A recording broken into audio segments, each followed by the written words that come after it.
Olá, pessoal, tudo bem? Meu nome é Daniela Ximenes, professora de língua portuguesa, e na aula de hoje falaremos sobre a formação do povo brasileiro na literatura, tá? E aí o foco é na literatura brasileira, tá bom, pessoal? E aí, você com certeza, se já tiver assistido outras aulas minhas, eu sempre trago essa linha do tempo aqui, que mostra os estilos de época na literatura brasileira. Lembrando que na aula de hoje nós focaremos apenas na literatura brasileira, sem fazer um paralelo com a literatura portuguesa, em questão de escola literária, movimento literário. E aí, eis a questão: como representar o povo brasileiro na literatura? Quer dizer, se a gente volta no contexto histórico, nesse processo de formação do povo brasileiro, a gente percebe vários recortes. Por exemplo, o primeiro contato do índio com o português, ou do português com o índio, que aí a gente tem essa formação. Posteriormente, a gente tem o contato do europeu português, do indígena com o africano e, posteriormente, outras raízes. E aí vem a questão, como representá-los? E essa forma de representação na literatura vai aparecer de algumas formas, tá? E aí eu deixei aí destacado em azul para vocês, porque a gente tem o quinhentismo, o barroco e o arcadismo. E aí, onde a gente tem essa representação, ela aparece aí no romantismo. O romantismo é a primeira escola literária, tá? No Brasil. Lembrando que aqui a gente tem já o processo de desvinculação do Brasil de Portugal, quer dizer, deixa de ser colônia. Então a gente tem a necessidade de representar esse povo brasileiro, de trazer esse caráter ufanista, de nacionalidade, e aí é que a gente começa a representação. E aí a gente tem muito enfático na primeira e na terceira fase do romantismo, e posteriormente lá no modernismo a gente já tem essa representação de uma forma mais descortinada, quer dizer, de uma forma mais real, de uma forma mais nítida, mais próxima da realidade, tá? Então vamos lá. Então aí a gente tem como marco a Carta de Pero Vaz de Caminha, em que a gente tem por que ela é importante? Porque, primeiro, lembrando que essa obra, essa produção, essa carta, na verdade, ela não é, como eu poderia dizer, ela não é de acesso ao público logo de imediato. Ela é escrita para o rei de Portugal, então ela fica arquivada, guardada durante um bom tempo. Posteriormente é que ela serve, essas produções literárias servirão de base para a produção de uma literatura de fato brasileira. E, novamente, se você não sabe, a professora sempre fala, literatura de fato brasileira. O que é uma literatura de fato brasileira? Então, alguns críticos, alguns teóricos vão dizer o seguinte, que para eu ter uma literatura de fato brasileira, é necessário alguns requisitos, e aí eles chamam de tríade, quer dizer, 3 pilares importantes para essa formação. Primeiro, eu tenho que ter um autor brasileiro, tá? Esse escritor ele tem que nascer no Brasil, produzir no Brasil, ser considerado brasileiro. Depois, eu preciso de uma obra produzida e publicada no Brasil, tá? E eu também preciso de um público leitor brasileiro. Quer dizer, se eu não tenho uma comunidade leitora no país, eu não tenho uma literatura aí de fato brasileira. Tudo isso atrelado ao contexto do texto literário, das características estéticas, das funções sociais do texto literário, tá bom? Então, no romantismo, a gente tem esse início de representação, e aí a carta ela serve como base, principalmente na primeira geração. Então, pessoal, saindo aqui da primeira geração do romantismo, a gente já vê um recorte na primeira geração do modernismo, tá? Nessa primeira geração do modernismo, é importante a gente frisar que a gente já tem um período de maturação literária, quer dizer, a gente já tem alguns anos de caminhada, de produção, em que a gente já consegue uma produção mais encorpada, com mais características específicas. E aí essa produção, é importante a gente fazer um recorte aqui, porque a gente tem a prosa e o verso, né, no modernismo.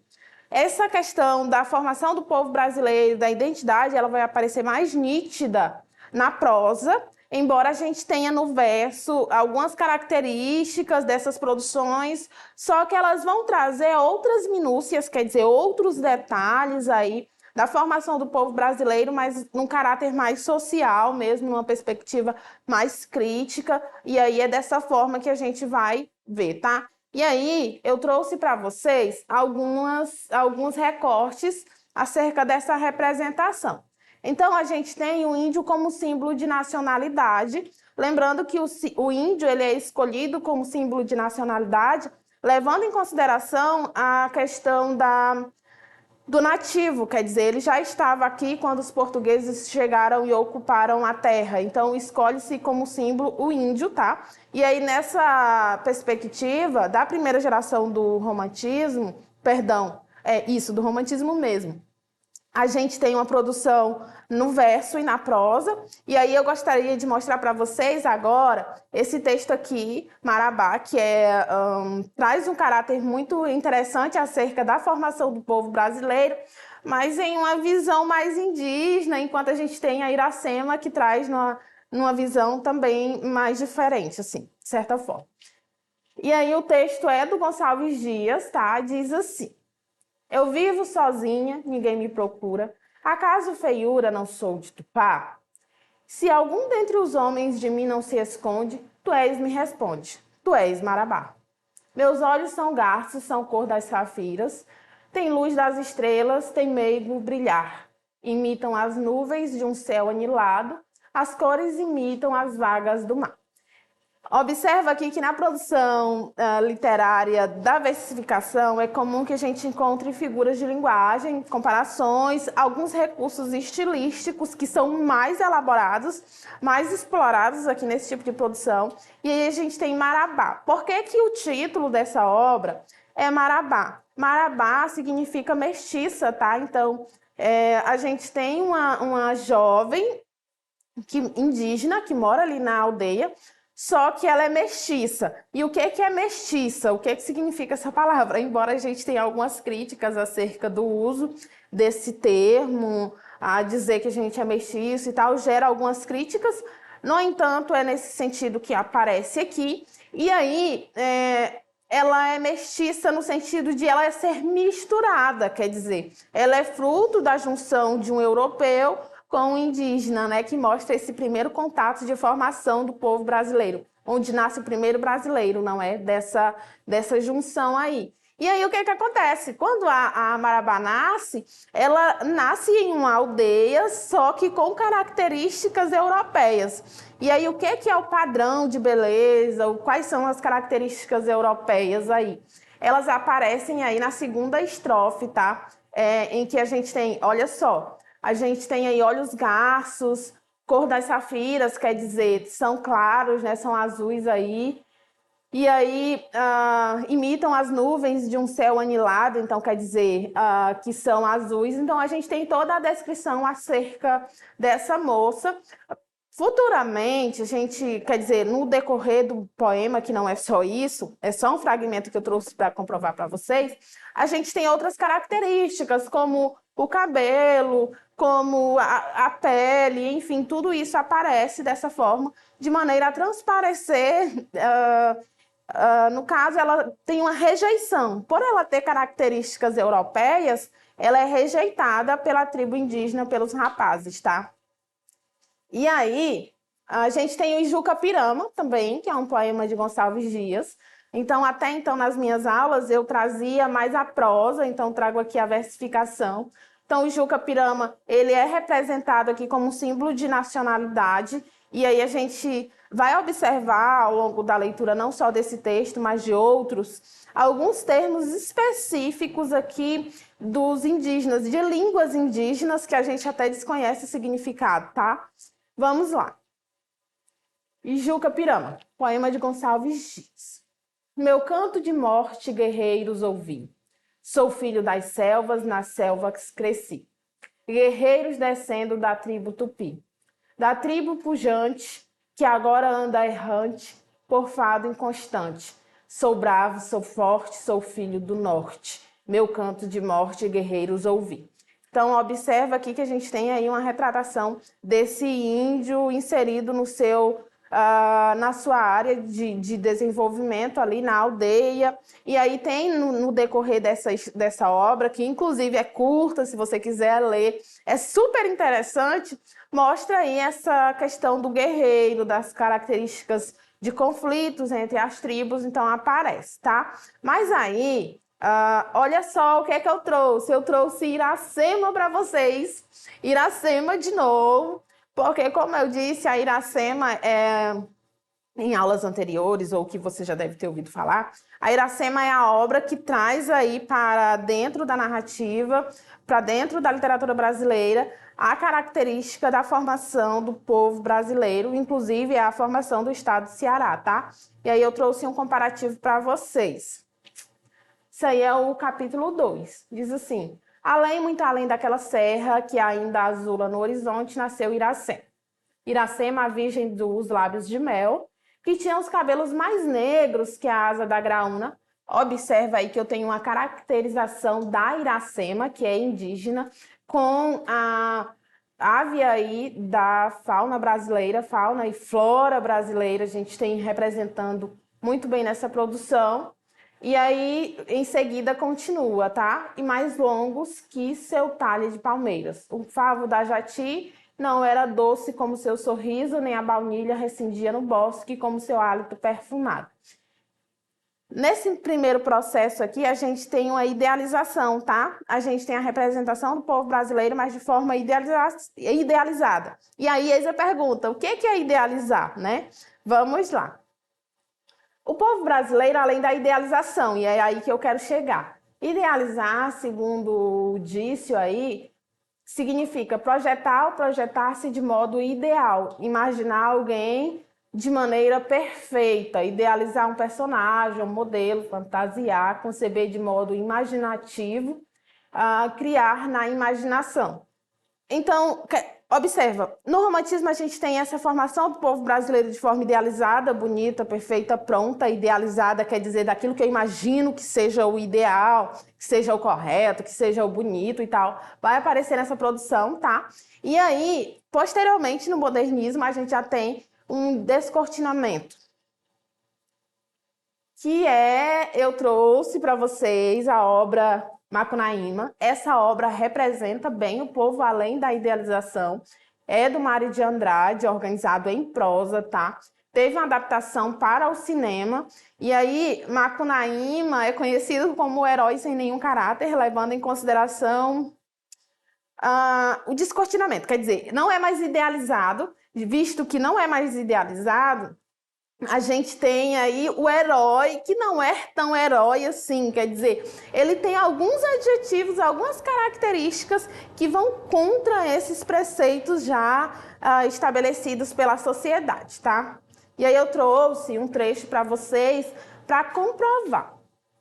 Esse é o capítulo 1. Olha só como eu tenho uma relação entre a Iracema e Macunaíma, ó. No fundo do mato virgem nasceu Macunaíma, herói de nossa gente. Era preto retinto e filho do medo da noite. Houve um momento em que o silêncio foi tão grande, escutando o murmurejo do Uraricuera, que a Índia Tapunhamas pariu uma criança feia. Então, observa, se lá em Iracema eu tenho a Índia da Iracema linda, bonita, com adjetivos na verdade, bem qualificativos, aqui eu já tenho adjetivos negativos acerca do protagonista, tá? Essa criança é que chamaram de Macunaíma. E aí a gente tem um outro trecho e eu escolhi o seguinte para representar aí a falta de caráter, ou, bom, como muitos acreditam ser, do Macunaíma. Quando era para dormir, trepava no macuru pequenino, sempre se esquecendo de mijar. Como a rede da mãe estava por debaixo do berço, o herói mijava quente na velha, espantando os mosquitos bem. Então adormecia sonhando palavras feias e moralidades estrambólicas e dava patadas no ar. Então observa aí, né? O autor, o escritor, ele escolhe muito bem, quer dizer, o fato de o protagonista Mijar sobre a mãe já é uma forma de desrespeito, de mostrar que não é tão herói assim, mas é o nosso anti-herói, tá? Que aparece na narrativa. E aí a gente tem outros critérios aí, elementos místicos aí, fantásticos, que são importantes para essa produção e que representam o nosso Brasil de norte a sul, leste a oeste, assim, levando em consideração que ele nasce na Amazônia, depois vai para São Paulo, para outras cidades aí do Brasil, tá bom, pessoal? Então dá uma lida, que é uma obra excelente. E aí eu trouxe essa questão comentada para vocês, mas antes de falar dessa questão comentada, eu espero que você tenha entendido bem do que nós falamos até agora. Afinal, a representação do povo brasileiro é sempre sinônimo ou foco de investigação, de teses, dissertações, de produções aí na academia, quer dizer, nas universidades, para pessoas que fazem mestrado, doutorado. Então, a gente tem vários artigos nessa área e que são importantíssimos, tá, para a nossa literatura brasileira. Vamos lá. Em 19 de 5 de 1928, Mário de Andrade escreveu uma carta ao seu amoroso Lima acerca de Macunaíma. Diz assim: Macunaíma já é uma tentativa tão audaciosa e tão única, não pretendendo voltar ao gênero absolutamente. Os problemas dele são tão complexos, apesar dele ser um puro divertimento. Foi escrito em férias e como férias, que complicá-lo, ainda com a tal de antropofagia, me prejudica bem o livro. Pois, diante de Macunaíma, estou absolutamente incapaz de julgar qualquer coisa. Às vezes tenho a impressão de que é a única obra de arte, deveras artística, isto é, desinteressada, que fiz na minha vida. No geral, meus atos e trabalhos são muito conscientes, por demais, para serem artísticos. Macunaíma não. Resolvi escrever porque fiquei desesperado. De comoção lírica, quando lendo o Gutenberg, percebi que Macunaíma era um herói sem nenhum caráter, nem moral, nem psicológico. Achei isso enormemente comovente, nem sei porquê, de certo pelo ineditismo do fato, ou por ele concordar um bocado bastante com a época nossa, não sei. Mas se principio matutando um pouco mais sobre o livro que escrevi sem nenhuma intenção, me rindo apenas das alusões à psicologia do brasileiro que botava nele, principia surgindo tanto problemas tratado, tanta crítica feita dentro dele, que tanto simbolismo até que nem sei, parece uma sátira tremenda. E não é não, e não é não. Nem a caçoada, zombaria vasta que faço da sensualidade e pornografia brasileira tive a intenção de fazer sátira. Então vamos lá, pessoal, ao comando da questão. Da leitura dos excertos transcritos, é correto inferir que Mário de Andrade, e aí vem excertos, uma palavra nova aí, né? São trechos, tá? Dos trechos transcritos anteriormente. O que eu posso inferir deles? O que eu posso tirar de informação? Letra A. Não tinha plena consciência do caráter inovador do texto, que havia escrito por puro divertimento. Letra B. Considera que o ponto mais importante de Macunaíma gira em torno da discussão da psicologia do brasileiro. Letra C. Nega que seu livro tenha um caráter crítico em relação às convenções literárias da época. E letra D. Caracteriza Macunaíma como um herói sem nenhum caráter, nem moral, nem psicológico. E letra E ou E pondera que realizar um trabalho de modo muito consciente potencializa o caráter artístico deste.